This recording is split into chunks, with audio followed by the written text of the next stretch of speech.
Hallo und herzlich willkommen bei Häkeln mit Voltusa. In dem heutigen Video häkeln wir gemeinsam endlich eine Meerjungfrau. So, da haben schon ganz viele danach gefragt und auch schon länger, das tut mir leid. Aber jetzt habe ich es heute mal endlich geschafft, euch diese Anleitung hier fertig zu machen und euch heute hier zu zeigen.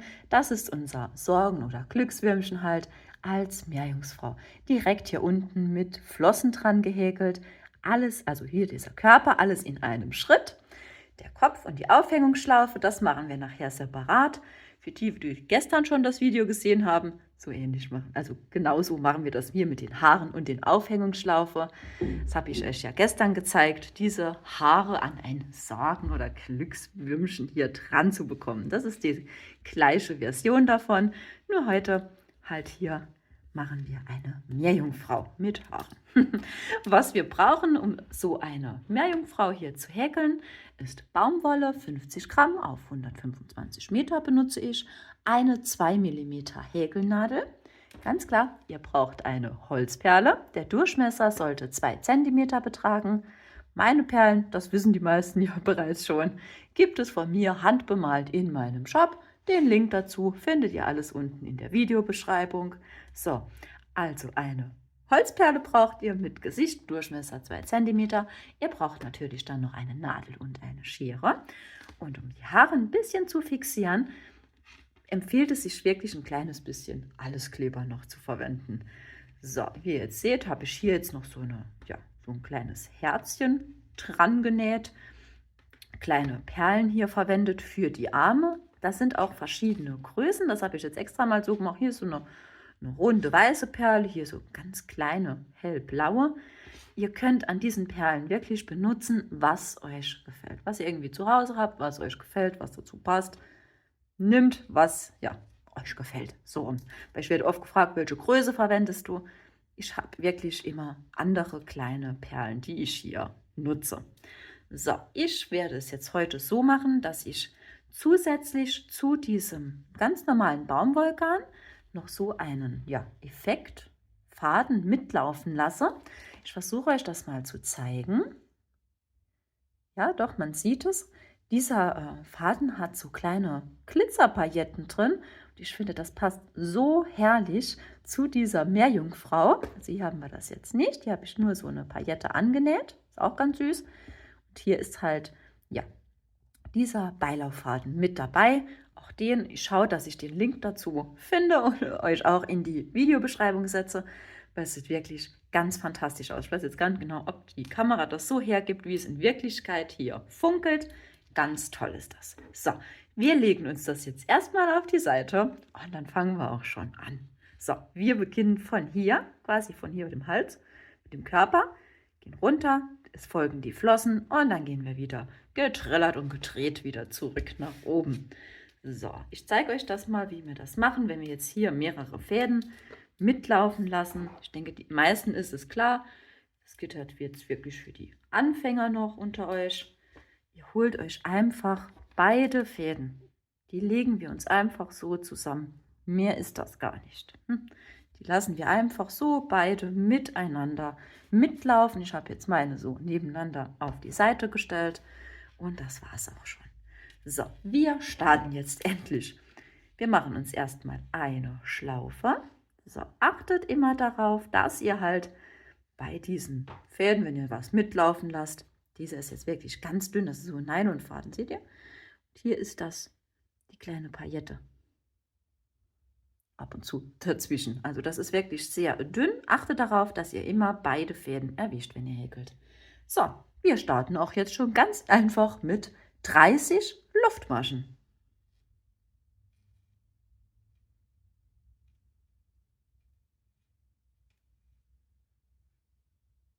Da habt ihr eure 30 Luftmaschen dann hier schon mal geschafft. Seht ihr mit diesem Faden, das sieht herrlich aus, wenn das ab und zu so durchblitzt. Aber jetzt genug geredet von diesem Glitzerfaden, es geht weiter. Wir häkeln jetzt an dieser Luftmaschenkette entlang herunter. So, nicht hier in diese Masche, wo wir jetzt waren, quasi eine nebendran. Eine feste Masche folgt jetzt. Es kommt jetzt direkt die Flosse, ja? Eine feste Masche. Es folgt in die nächste Masche ein halbes Stäbchen. Für ein halbes Stäbchen, ihr macht einen Umschlag, geht in die Masche, holt euch den Faden. Wir haben 3 Schlaufen auf der Nadel und die maschen wir in einem direkt ab. So, das ist ein halbes Stäbchen. Es folgt nebendran in die Masche ein Stäbchen. So, Umschlag durch. Und jetzt maschen wir zuerst hier vorne diese beiden Schlaufen ab und dann hier hinten die nächsten. Das ist ein Stäbchen. Es folgt jetzt in die nächste Masche hier, so, 3 mal, also 3 Doppelstäbchen oder 3 Zweifachstäbchen in eine Masche hinein. Für ein Doppel- oder halt Zweifachstäbchen macht ihr einfach 2 Umschläge um diese Nadel. Wir stechen in die Masche, ziehen uns erstmal einmal den Faden und jetzt maschen wir immer im Zweierpack das Ganze ab. So, einmal, seht ihr? Und jetzt haben wir wieder 2 hier, das zweite Mal und das dritte Mal. Dann haben wir schon unser doppeltes oder halt Zweifachstäbchen, ganz wie ihr wollt. Ich sage halt immer Doppelstäbchen. Es folgen insgesamt halt hier 3 Stück in eine Masche. Das erste haben wir schon geschafft. Jetzt machen wir schnell noch das zweite. So, das zweite und das dritte. Alles in die gleiche Masche hinein. Da bekommen wir so einen schönen Bogen bei der Flosse. So, seht ihr? 3 Stück in einer. Jetzt gehen wir wieder in die nächste Masche mit einem Stäbchen.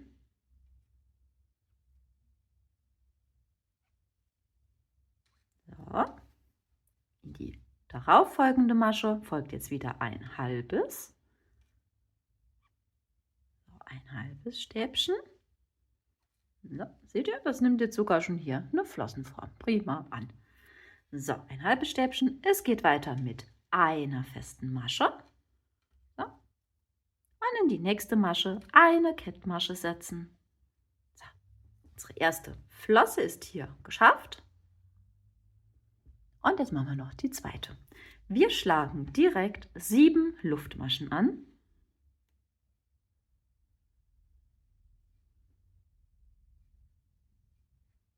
So, jetzt haben wir hier 7 Luftmaschen. So, jetzt ist es wichtig, wir verdrehen die jetzt ein kleines bisschen. Wenn wir jetzt normalerweise hier zurückhäkeln würden, in diesem gleichen Stil, Muster halt, dann haben wir hier den Bogen nachher hier oben. Ja, also wir würden normalerweise jetzt ja hier oben in dieses obere Maschenglied immer reinhäkeln, dieser Luftmaschenkette. Wir verdrehen das jetzt und schnappen uns quasi nur hier dieses hintere, ja, immer in das hintere nur rein. So, seht ihr, ich drehe mir das einfach so ein bisschen um. Und dann geht es jetzt direkt los mit der ersten Masche. Eine feste Masche häkeln wir. So, eine feste Masche. Es folgt ein halbes Stäbchen. Nebendran dann ein Stäbchen.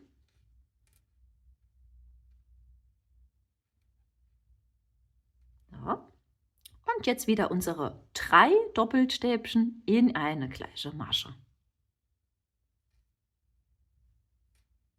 So, jetzt habe ich gerade schon den Umschlag falsch gemacht. So, also doppelt. 2 Umschläge. So, 3 Stück in eine.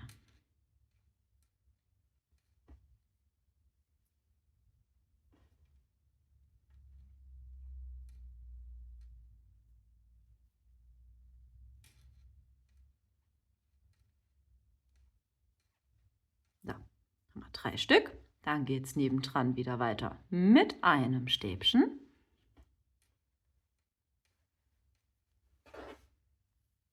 So, und nebendran ein halbes. Es folgt eine feste Masche in diese nächste. Das ist quasi genau hier die Mitte. Seht ihr? Genau hier die Mitte. Eine feste Masche. So, und jetzt drehen wir uns das wieder rum. So, einmal umdrehen. Ja, stechen hier vorne, also hier oben über dieser Flosse ein und setzen uns eine Kettmasche. So, und dann haben wir unsere Flossen, jetzt wollte ich schon Flügel sagen hier, Flossen, jetzt haben wir unsere Flossen fertig und die schauen beide wunderschön so, ja, in den Bogen, in die gleiche Richtung halt. Anders wäre es jetzt so verdreht und dann sieht das ein bisschen, ja, naja, sieht auch eigentlich ganz schön aus, aber wir machen es so.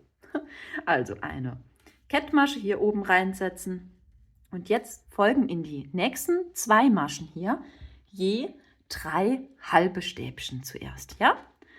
So, also eine Masche, 3 halbe Stäbchen häkeln. Das war unsere erste. Nebendran die zweite, wie ich eben am Anfang schon gesagt habe, ebenfalls 3 halbe Stäbchen rein.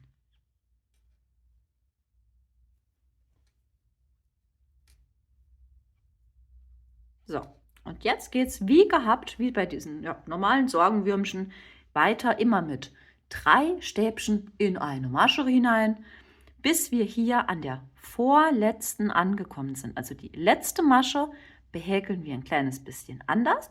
Ich mache sie jetzt schnell, diese ganz wie gehabt, 3 Stäbchen in jede Masche, dass wir hier diese schöne Locke bekommen. Und die letzte Masche, da wartet ihr kurz, bis ich mich wieder einblende. Hier bin ich wieder zwischenzeitlich zurück. Ich bin jetzt hier hinten angekommen. Hier ist jetzt noch meine letzte Masche. Und in diese letzte Masche häkeln wir jetzt einfach nur ein Stäbchen. Oh, Moment.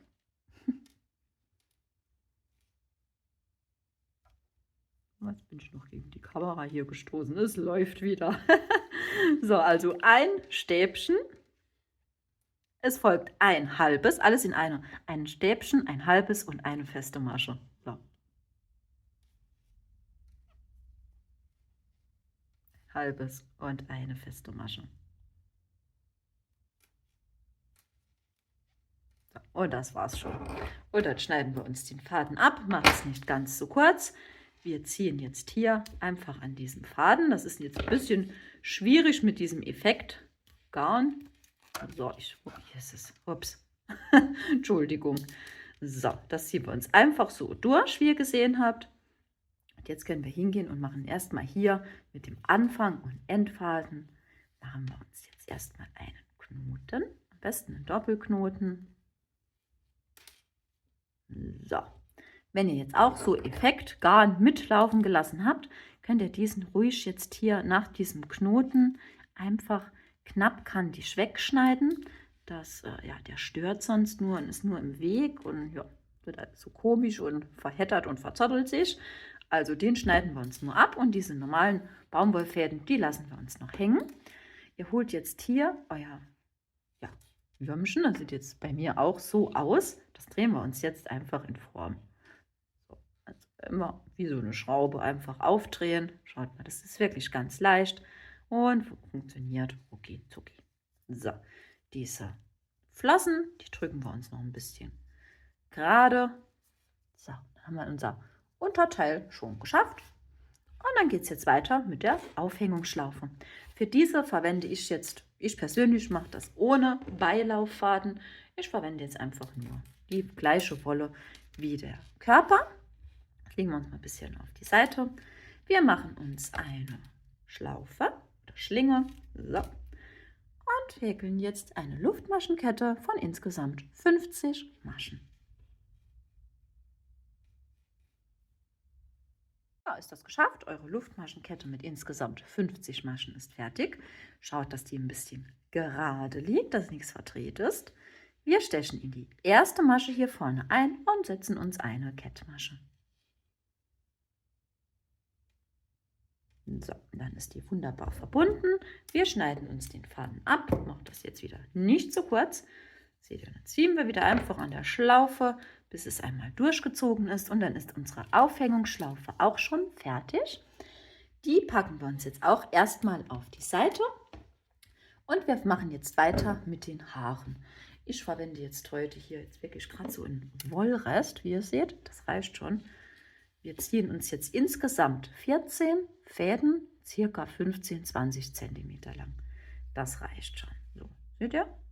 Dann klappen wir uns den Faden immer so übereinander, bis wir halt insgesamt 14 Fäden hier haben. Habt ihr dann hier eure 14 Fäden hier fertig gezogen, holen wir jetzt, also mit der gleichen Wolle, schaut mal, das hat wirklich super gereicht. Wir fädeln das in eine Nadel ein, diese Wolle, also die gleiche, die wir benutzt haben, hier für diese Haare.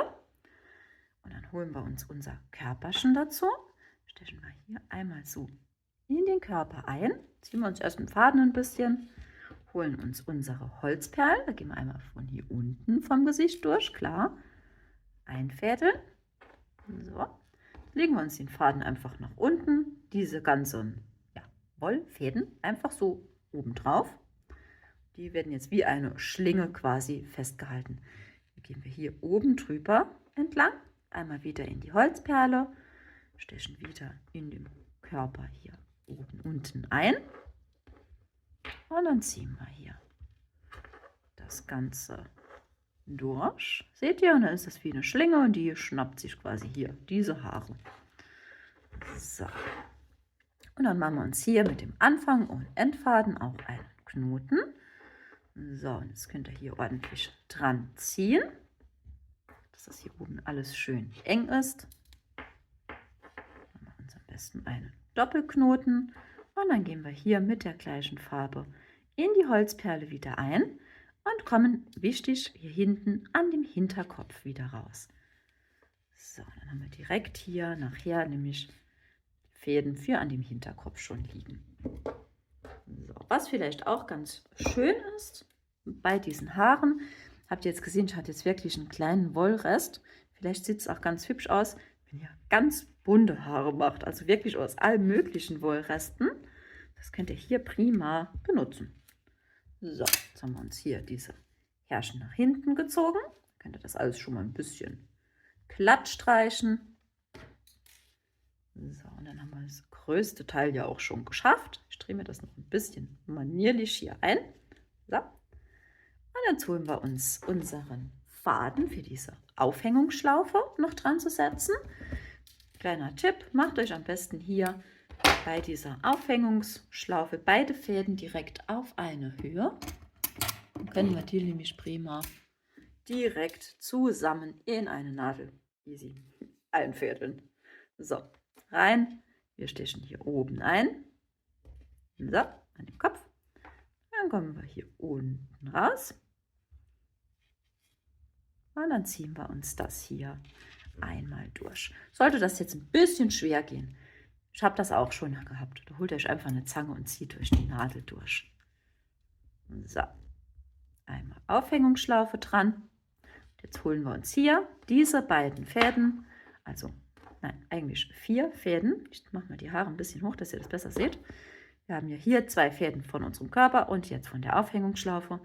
Die könnt ihr mit einem Doppelknoten hier festmachen und dann seid ihr auf der sicheren Seite, dass euch auch hier nichts aufgeht, keine Perle verloren geht.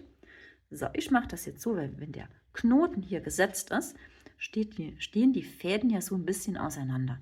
Da eignet es sich, wenn ich jetzt direkt hier beide Fäden hier vernähe, ich mache jetzt noch die Arme dran. So, das habe ich jetzt eben vergessen zu erwähnen.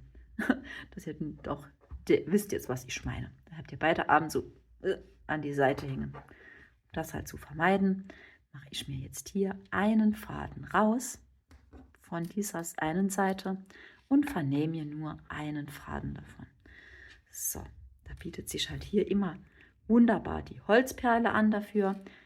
Ich habe schon in den Kommentaren gelesen, manche benutzen jetzt auch hier diesen Faden noch als kleine Strähne. Ist auch eine süße Idee.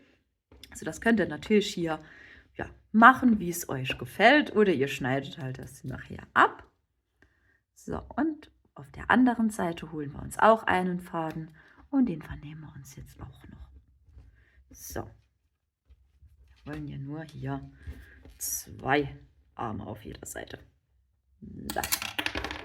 Ich schneide es jetzt halt hier mal noch weg, diese Fäden. Aber wie gesagt, ihr könnt es auch dran lassen, ganz wie ihr wollt. So, das Ganze noch ein bisschen in Form bringen, dass ihr einen ganz so langen Hals hier hat. So, da könnt ihr ruhig ein bisschen das Ganze zusammendrücken und quetschen. Das funktioniert wunderbar. So, und wer möchte, kann jetzt hier rechts und links halt noch kleine Perlen einfädeln, einen kleinen Knoten setzen und den Rest abschneiden. Und so schaut das Ganze dann aus, wenn ihr hier kleine Perlen dran gemacht habt. Wie gesagt, verwendet gerne, was ihr wollt, in welcher Größe, in welcher Form. Oder halt auch nur einen Knoten, wenn ihr jetzt nichts zur Hand habt. Sieht auch schön aus. Haben wir auch schon bei ganz vielen verschiedenen anderen Würmchen schon gemacht. So, und jetzt machen wir noch gerade weiter hier mit den Haaren. Ihr könnt die natürlich jetzt schon so lassen. Ihr könnt die auch hier euch direkt schon in Form ein bisschen schneiden und ein bisschen verfilzen. Das geht ganz gut mit so einer Tierhaarbürste. Oder manche von euch haben ja auch diesen Hotfix-Applikator. Da ist ja so eine kleine Stahlbürste dabei. Da könnt ihr auch ein paar Mal drüber gehen. Dann geht die Wolle ein bisschen auseinander. Wird ein herrlicher Effekt. Ich habe meine natürlich, wie sich's gehört, verlegt. Ich bin ja hier schwer am Umräumen und Umbauen. Ich finde immer nur die Hälfte. Ganz schlimm im Moment. Aber wenn ich sie gefunden habe, mache ich noch eine Puppe und zeige euch das Ergebnis. Versprochen. So, ich mache es halt jetzt gerne noch, dass ich mir die Haare ein bisschen fixiere. So, dass wir hier so ein kahles Stellchen hier haben. Und dazu holen wir uns einfach unseren Alleskleber und dann machen wir uns wirklich so ein bisschen hier an den Hinterkopf dran.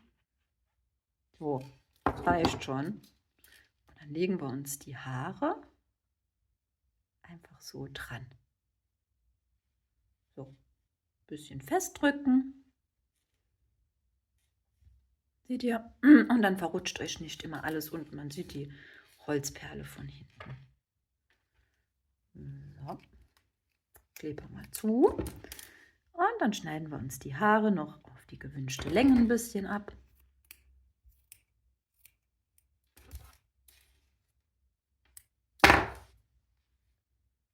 So. Ein bisschen noch in Form drehen und zoppeln das Ganze. Klar.